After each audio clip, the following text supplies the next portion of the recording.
The CIES Football Observatory was set up in Switzerland in 2005 and it analyses players in the top 5 European leagues from a demographic, economic and pitch performance perspective. They've just released a report that suggests that Man United have overspent wildly in the most recent transfer window. Man United may have paid more than the market value for their new signings, but that's not the only consideration here. Was it worth it from a footballing perspective? We put that very question to Ian McCourt. I think the signing of Angel Di Maria certainly makes sense from a footballing point of view.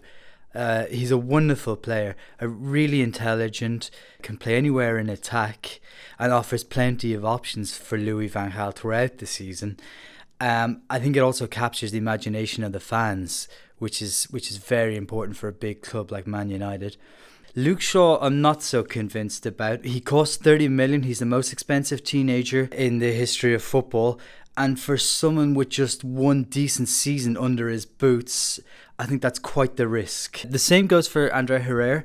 He hasn't played for one of Spain's bigger clubs. He hasn't made the national team. And yet he still cost them 24 million. Whereas for an extra 7 million or so, they could have got Cesc Fabregas. So that's the Premier League. What about the other European leagues, like the Bundesliga? Take their clubs. If they're going to compete long-term in the European club competitions, surely they're going to have to splash the cash too.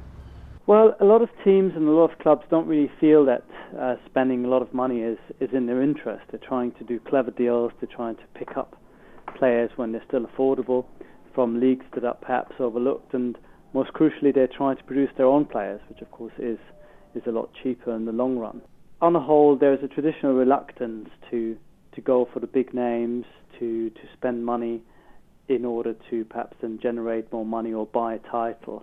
It's almost seen as a little bit unfair and unsporting to do that. And of course, Bayern usually go down that route, but other clubs have been reluctant and are always erring on the side of prudence when it comes to investments.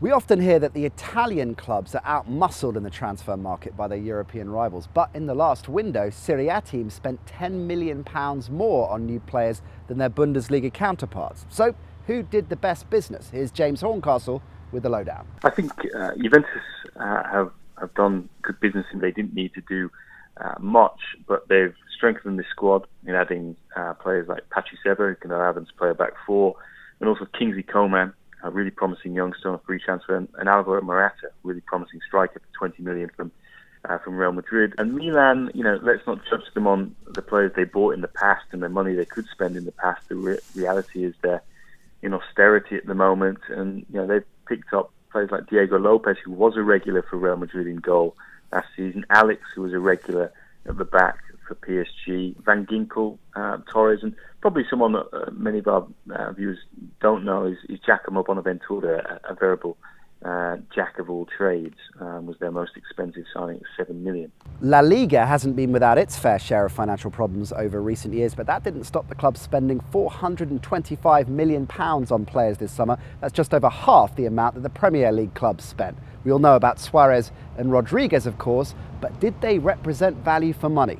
From a commercial perspective, I think you can say Suarez and James probably do represent decent value. Suarez certainly more than James, given the price. I think both clubs have got better value than that elsewhere in the market.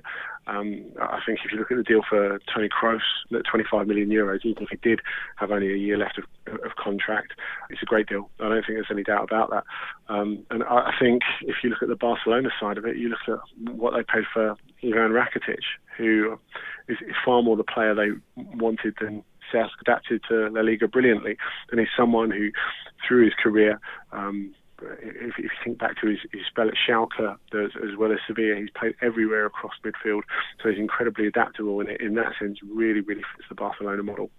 I don't know whether you can say Valencia have got value for money, because it's unclear whether they actually own the players they've got, or whether it's Peter Lim, their president, who retains the registration through his Meriton Player Investment Fund.